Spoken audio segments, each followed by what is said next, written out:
press the bell icon on the YouTube app and never miss another. तो जब diesel और petrol के दाम बढ़ते हैं, एक तो डायरेक्ट चोट लगती है और एक इनडायरेक्ट चोट लगती है। डायरेक्ट चोट लगती है जो गाड़ी में, स्कूटर में, ट्रक में डीजल पेट्रोल डालता है, उसको डायरेक्ट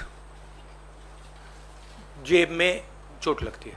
और इनडायरेक्ट जो लगती है, जब डीजल का, पेट्रोल का दाम बढ़ता है तो ट्रांसपोर्ट कॉस्ट बढ़ती हैं, ट्रांसपोर्ट कॉस्ट बढ़ती हैं तो सब चीज के दाम बढ़ते हैं।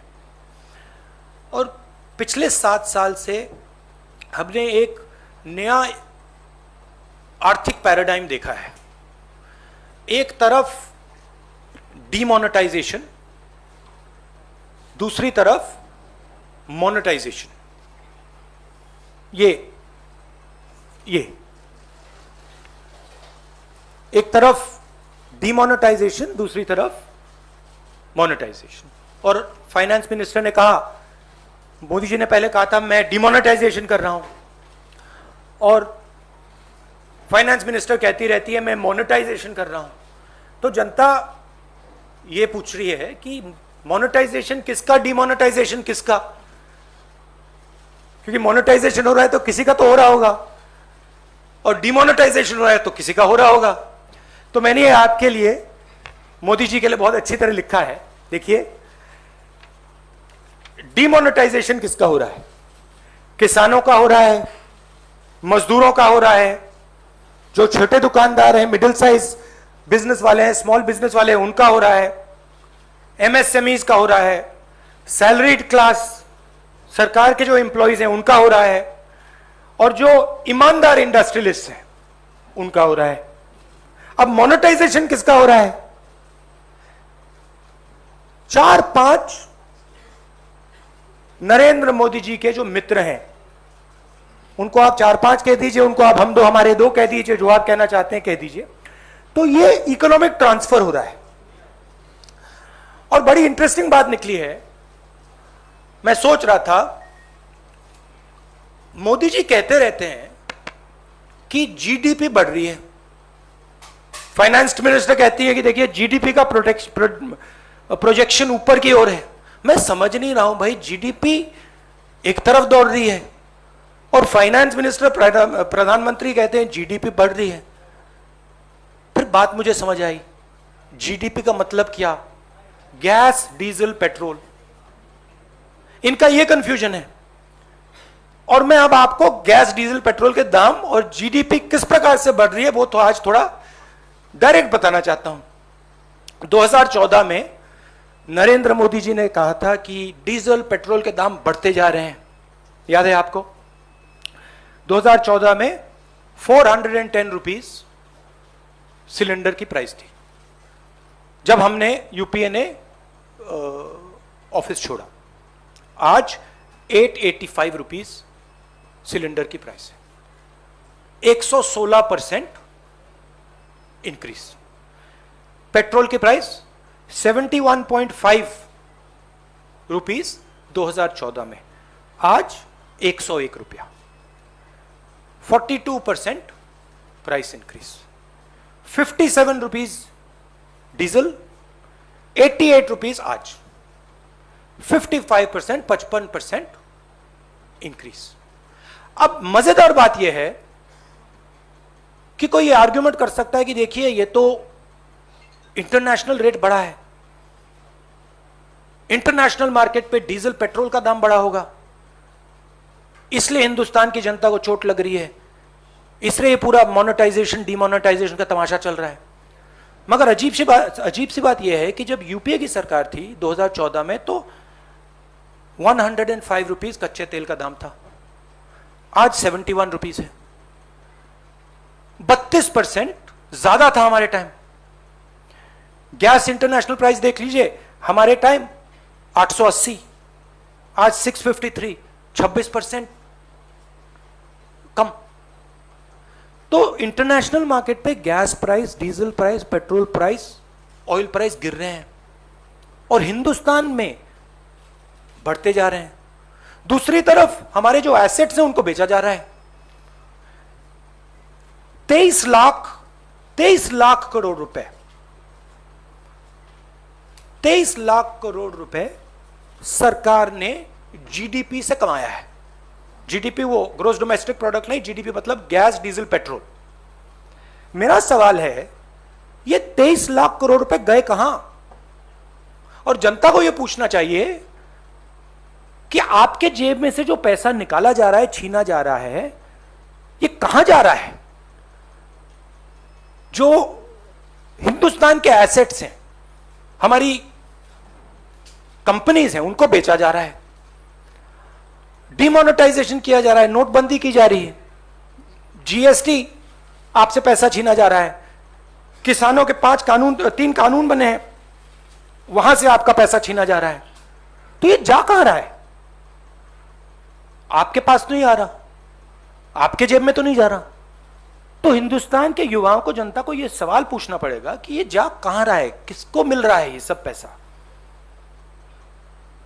अब अंग्रेजी में बोल देता हूं। डू आई नीड टू से इट इन इंग्लिश और can I just you like me to say it in English? Do you want me to? Very broadly in English, huh? Broadly, the government has a new concept of GDP. New concept is an increase in GDP means an increase in gas, diesel and petrol prices. Over the last 7 years, they have earned 23 lakh crores from an increase in diesel, petrol and gas. Every single person is affected by this.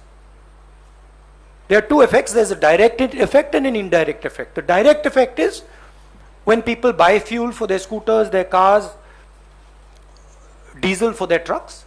An indirect effect is when the price of diesel, petrol rises, the price of everything rises because transport costs increase. So the country is bearing a massive cost as a result of this dramatic increase. I just go into the details.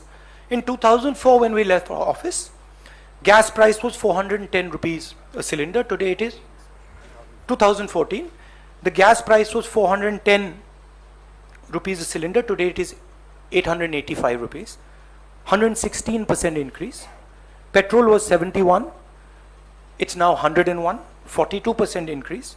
Diesel was 57, now it is 88, a 55% increase. And the interesting thing is, people could argue that prices are rising, diesel, petrol prices are rising because international prices are rising, but that's not the case. Because crude oil prices were $105 when we were in power and today they're $71. That's a decrease of 32%. Gas prices were $880 per metric ton. Today they are 653. That's a 26% drop. So the interesting thing is, there is demonetization taking place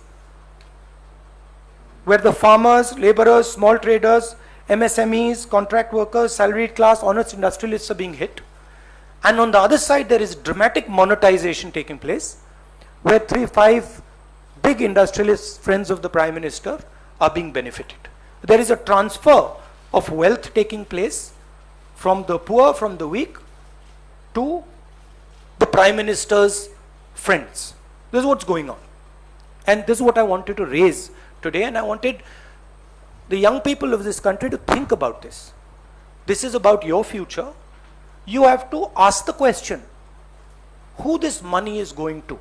23 lakh crores have been taken out of your pockets, out of the pockets of farmers, laborers, poor people. Question is, where are they going? At the same time, we see the finance minister talking about monetization, where your assets, the assets of this country, are basically being given away at cut rate prices again to 3 or 4 of the Prime Minister's favorite people. So that's what I wanted to raise today. If you have some questions, I'm happy to answer them. I would like to keep the focus on price rise and on diesel petrol prices. Thank you, sir. Arun will begin with you. एक छोटा सा सवाल ये है कि आप parliament में भी ये मुद्दा उठाते हैं, मार्च करते हैं या वहाँ प्रेस कॉन्फ्रेंस करते हैं, आप यहाँ भी कर रहे हैं, आपकी पार्टी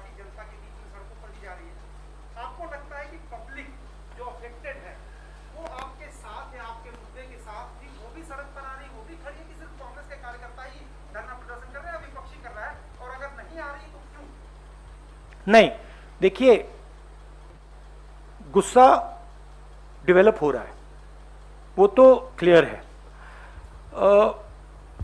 मगर दूसरी तरफ जो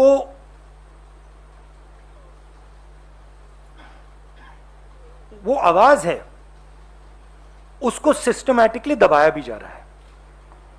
कोरोना का समय है तो हम भी नहीं चाहते कि लाखों लोग सड़क पे निकले, क्योंकि हम जानते हैं कि उसके दूसरे नतीजे हो सकते हैं, तो हम भी थोड़ा रिस्ट्रेंट शो कर रहे हैं। मगर जनता में जबरदस्त गुस्सा है। आप जानते हो मीडिया पे किस प्रकार से आक्रमण हो रहा है। जो आप लोग बोलना चाहते हो, लिखना चाहते हो, आपको वो करने नहीं देते हैं। इंस्टीट्यूशंस पर दबाव है, पार्लियामेंट में हमें बात करने नहीं देते हैं, डिस्कशन नहीं करने देते हैं, तो माहौल ऐसा है। मगर ये गुस्सा बढ़ता जाएगा और फिर रिएक्शन जबरदस्त आएगा। Thank you, sir. May I go to Vijay Lakshmi? Rahul ji, जिस तरह से आपने कहा कि पेट्रोल, डीजल और गैस प्राइसेस बढ़ रहे हैं, तो जो कांग्रेस शासित या विपक्ष के दलों शासित द्वारा जो राज्य है वहां पर वैट कम करके क्या आपको लगता है ऑयल प्राइसेस में जनता को राहत दी जा सकती है? जैसे 35% का वैट पंजाब में है, महाराष्ट्र में 8% का है। we can do this on the margins. हम margins में ये कर सकते हैं, but the main thrust of it, right, is the question that 23 lakh crores. See, if the question was that international prices are going up, no problem. But that's not the question. International prices are not going up. 23 lakh crores are being taken by the government of India. It's not a question of what is Chhattisgarh government going to do, Punjab government going to do. The question is, what is happening to this 23 lakh crores? Why are the people being made to pay for this? ये जो 23 लाख करोड़ रुपया है, ये जनता के जेब से निकाल कर ट्रांसफर किया जा रहा है ना। सवाल तो वो है। आप कह रहे हो कि हाँ ठीक है, छत्तीसगढ़ गवर्नमेंट क्या करेगी, पंजाब गवर्नमेंट क्या करेगी, मगर सवाल वो नहीं है। सवाल छत्तीसगढ़ गवर्नमेंट 23 लाख करोड़ नहीं ले रही है, पंजाब गवर्नमेंट 23 लाख करोड़ नहीं ले रही है, सेंट्रल गवर्नमेंट 23 लाख करोड़ रुपए ले रही है। Thank you, sir. Uma Shankar ji from NDTV. जब बीजेपी विपक्ष में थी तो जब पेट्रोल डीजल की कीमतें बढ़ती थी तो बीजेपी की तरफ से कहा जाता था कि हमारी सरकार आई तो 30 रुपये या 35 रुपये पेट्रोल डीजल कर देगी। आप भी कुछ जनता से कहना चाहिए कि अगर आपकी सरकार आई तो आप पेट्रोल डीजल की प्राइस या गैस की प्राइस? नहीं, मुझे वो कहने की जरूरत नहीं। देखिए, हमारे टाइम क्रूड ऑयल की प्राइस $105 थी, हमारी प्राइस पेट्रोल की 71 थी। मुझे कहने की कोई जरूरत नहीं है, हमने करके दिखाया। यहां आपके सामने प्रूफ है, देख लीजिए।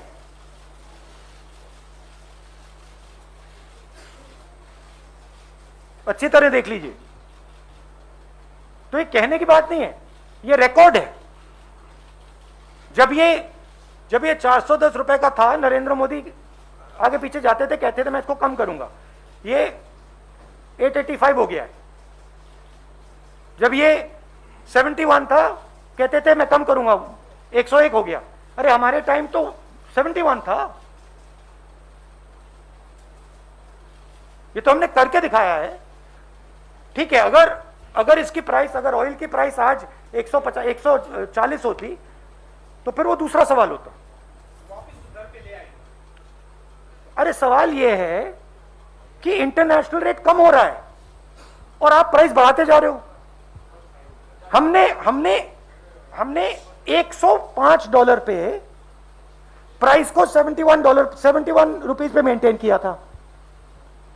आप $71 पे आपने प्राइस आपने 101 कर दिया है। Thank you, sir. May I now ask Mosmi from Aaj Tak?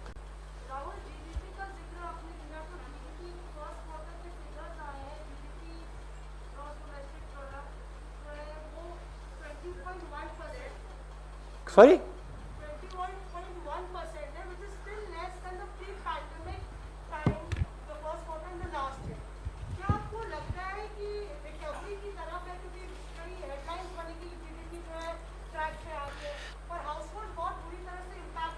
सी देखिए, जो सिचुएशन 1991 में आई थी,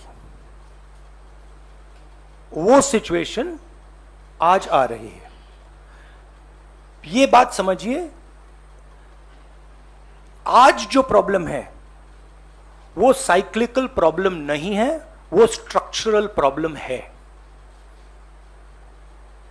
मैं फिर से दोहरा देता हूं, ये साइक्लिकल प्रॉब्लम नहीं है, ये स्ट्रक्चरल प्रॉब्लम है। इसका मतलब क्या? बिना डायरेक्शन को चेंज किए, बिना विजन को चेंज किए, इसमें से बाहर नहीं निकला जा सकता है। ये जो मैंने बोला था, ये प्रॉब्लम है। प्रॉब्लम ये है, देख लीजिए, प्रॉब्लम यह है कि जिस इकोनॉमिक स्ट्रेटेजी को हमने 1991 से 2012 तक चलाया, वो अब नहीं चल रही है। उस बात को हम एक्सेप्ट करते हैं कि 2012 में हमारी स्ट्रेटेजी तो जो 1990 से 2012 तक चली, वो 2012 में उसने चलना बंद कर दिया था। हमारा कहना था एक नए दृष्टिकोण की जरूरत है, एक नए अप्रोच की जरूरत है, और बिना नए अप्रोच के बात सही नहीं होगी। नरेंद्र मोदी जी ने वायदा किया था, मैं नया अप्रोच लाऊंगा, न्यू इंडिया, ये जो सब बोलते रहते हैं, बट वो नया अप्रोच नहीं है, वो खोखला है। उन्होंने मेक इन इंडिया की बात की, कुछ बनना है इंडिया में। उन्होंने डीमोनेटाइजेशन की बात की, कोई फायदा हुआ? अब मोनेटाइजेशन की बात करने हैं। तो लोगों को यह समझना होगा कि अब एक नए विजन की जरूरत है, उसके बिना काम नहीं चलेगा। जितना भी आप बोलना चाहे, जितने भाषण देने चाहें आप, नहीं चलेगा। अब हम 1990s में हैं। 1990s में कैटास्ट्रॉफिक फेलियर हुआ था, और उसके बाद कांग्रेस पार्टी ने देश को एक नया विजन दिया था। कहा था, देखिए ये कैटास्ट्रॉफिक फेलियर हो रहा है, अब एक नए दृष्टिकोण की जरूरत है। प्रधानमंत्री को नए दृष्टिकोण की बात करनी चाहिए, वो नहीं कर रहे हैं। हम जानते हैं क्या करना है, हमारे माइंड में बिल्कुल क्लियर है। कांग्रेस पार्टी के माइंड में, हमारे जो एक्सपर्ट्स, हमारे माइंड में बिल्कुल क्लियर है क्या करना है, नया दृष्टिकोण क्या है, किस प्रकार से आगे बढ़ना है, हमें मालूम है। तो ये, इस बात को फाइनेंस मिनिस्टर को समझ ही नहीं आ रही है, उसको, उनको तो छोड़ दो। बट ये जो इनके थिंक टैंक्स हैं, नीति आयोग है, प्राइम मिनिस्टर को भी बात नहीं समझ आएगी, बट एक्सपर्ट्स हैं, उनको समझ आएगी। और फाइनेंस मिनिस्टर को, प्राइम मिनिस्टर को उन एक्सपर्ट से बात करनी चाहिए। अगर नहीं करना चाहते तो कांग्रेस पार्टी के एक्सपर्ट हम भेज देते हैं, हम समझा देंगे। हमारे पास एक्सपीरियंस है, हम समझते हैं कैसे करना है, क्या करना है। तो मेरा कहना है कैटास्ट्रॉफिक फेलियर है ये, और इसका सिम्टम जीडीपी का कोलैप्स है। आप देखिए, थोड़े डिटेल में जाता हूं। हिंदुस्तान की स्टॉक मार्केट तेजी से आगे बढ़ रही है, सब लोग देख रहे हैं, मिडिल क्लास के पैसे बन रहे हैं। आप देखिए कितनी कंपनीज ग्रो कर रही हैं। ये जो पूरा का पूरा स्टॉक मार्केट का तमाशा है, ये 50 कंपनियों का है। जो बाकी 300, 400, 500 कंपनीज हैं स्टॉक मार्केट में, उनको देखिए, उनका क्या हो रहा है, वो खत्म हो रही हैं, एक के बाद एक खत्म हो रही हैं। मगर फ्यूचर वो है। अगर आपको हिंदुस्तान की इकोनॉमिक बेस बढ़ानी है तो फ्यूचर वो है जो second line, third line, fourth line में है, वो सब खत्म हो रही है। और ये जो काम हो रहा है, ये मेन 5, 6, 7 लोगों को स्ट्रेंथन करने का काम हो रहा है। ये जो लोग हैं, इनकी जगह है, बट ये हिंदुस्तान को रोजगार नहीं दे सकते। रोजगार कौन देता है? स्मॉल मीडियम बिजनेस वाले देते हैं। सेकंड लाइन वाले लोग देते हैं, थर्ड लाइन वाले लोग देते हैं, फोर्थ लाइन वाले लोग देते हैं। मोदी जी के माइंड में उनकी जगह ही नहीं है। तो मेरा कहना है कि जो आपको दिख रहा है ये स्ट्रक्चरल फेलियर का सिम्टम है। ये स्ट्रक्चरल फेलियर के कारण ये चीजें हो रही हैं। और नरेंद्र मोदी जी अगर एक्चुअल देश के सही प्रधानमंत्री होते तो देश को कहते, देखिए मैं समझ रहा हूं कि स्ट्रक्चरल फेलियर है और मैं अब देश को एक नया दृष्टिकोण देने जा रहा हूं, और वो दृष्टिकोण बातचीत से निकलेगा, वो रेसकोर्स रोड में बैठने से नहीं निकलेगा। किसानों से जाके बात कीजिए, मजदूरों से जाके बात कीजिए, बाकी इंडस्ट्रियलिस्ट से जाके बात कीजिए, स्मॉल मीडियम बिजनेस वालों से बात कीजिए, फिर आपको देश का एक विजन निकलेगा, उसमें से, उस बातचीत में से देश का विजन निकलेगा। हमने वो बातचीत की है, हम जानते हैं करना क्या है। Thank you, sir. I'll just 1 second. No. Jagran, our friend. I'll come to.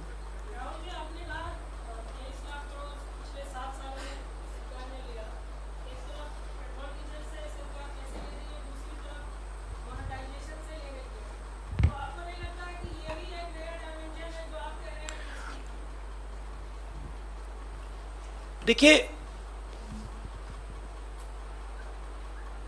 मैं ध्यान से अपना ऑब्जर्वेशन करता हूं, मैं सोच समझ के करता हूं। बेसिकली क्या हो रहा है, मैंने आपसे कहा कि स्ट्रक्चरल फेलियर है और सरकार पैनिक कर रही है। सरकार, नरेंद्र मोदी एक्चुअली डर गए हैं, रियलिटी से डर गए हैं। उनको दिख रहा है कि मैंने देश को ये वायदे किए थे और इन वायदों को मैं पूरा नहीं कर सकूंगा, उनको दिख रहा है और वो पैनिक में आ गए हैं, अंदर डर पैदा हो गया है। और जब व्यक्ति में डर पैदा हो जाता है तो वो रिस्पॉन्ड नहीं कर सकता है, वो रियलिटी है।